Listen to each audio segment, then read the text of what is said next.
Hi hello friends, super കൺമണി സീരിയലിൻ്റെ ഒരു promo റിവ്യൂയിലേക്ക് എല്ലാ കൂട്ടുകാർക്കും സ്വാഗതം. അങ്ങനെ എല്ലാ കാര്യങ്ങളും അനുകൂലമായിട്ട് ഒരാട്ടോ ചെയ്യുന്നത്.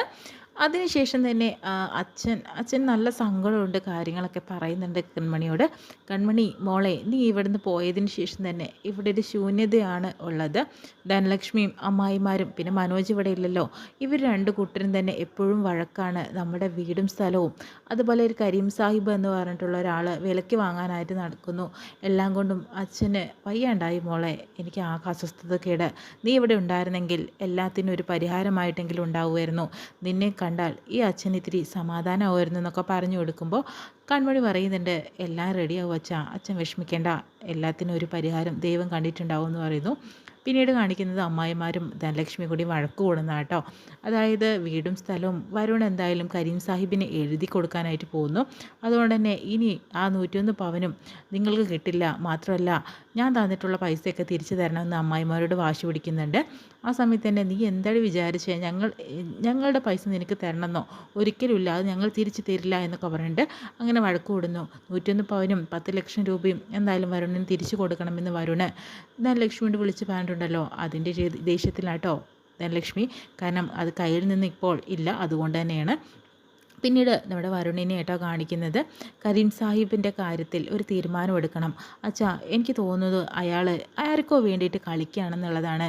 അതുകൊണ്ട് തന്നെ അച്ഛനൊരു കാര്യം ചെയ്യോ, എനിക്ക് ആ കിട്ടിയിട്ടുള്ള വീടും സ്ഥലവും ഞാൻ അച്ഛൻ്റെ പേരിൽ എഴുതി തരട്ടെ എന്ന് ചോദിക്കുന്നുണ്ട്.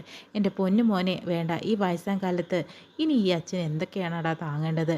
ഒന്നും വേണ്ട, നമുക്കത് തിരിച്ചു കൊടുക്കാം. എന്തെങ്കിലും ആവട്ടെ, ആർക്കോ വേണ്ടി കളിക്കാണ്ടിരിക്കുക, എന്തെങ്കിലും ആവട്ടെ. കൺമണി, അവളെ വേണ്ടടാ, നമുക്ക് നമ്മുടെ ജീവനല്ലേ വേണ്ടത്, അതങ്ങ് കൊടുത്തേക്ക്. അതോടുകൂടി ആ 10 ലക്ഷവും അതുപോലെ 101 പവനും നിനക്ക് തന്നെ കിട്ടില്ലേ? ഇപ്പോഴത്തെ വിലയ്ക്കനുസരിച്ച് അത് ഒരുപാടുണ്ടാവും. അതുകൊണ്ട് തന്നെ നീ ടെൻഷൻ അടിക്കേണ്ട കാര്യമില്ല.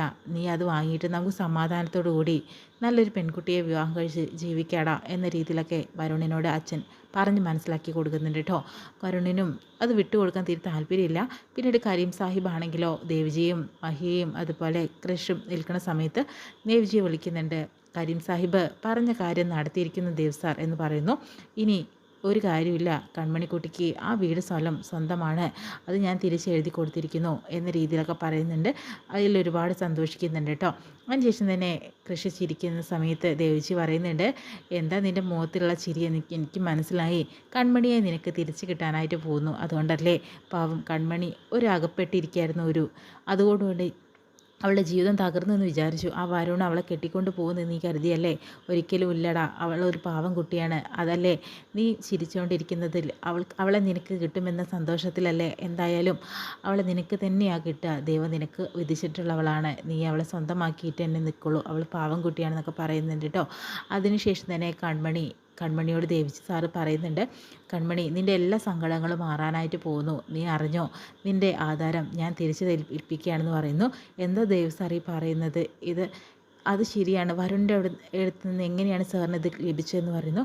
ആ വഴിയൊക്കെ ഒരു പറയാൻ കുറേയുണ്ട്, എന്നാലും നീ ദൈവത്തിനെ കണ്ടിട്ടുണ്ടെന്ന് പറയുന്നുണ്ടല്ലോ, ആ ദൈവത്തിൻ്റെ രൂപത്തിൽ വന്നിട്ടുള്ള ഒരാളുണ്ടെന്ന് പറയുന്നു എന്നെ രക്ഷിക്കാൻ. അതാരാണ് സാർ എന്ന് പറയുന്നു.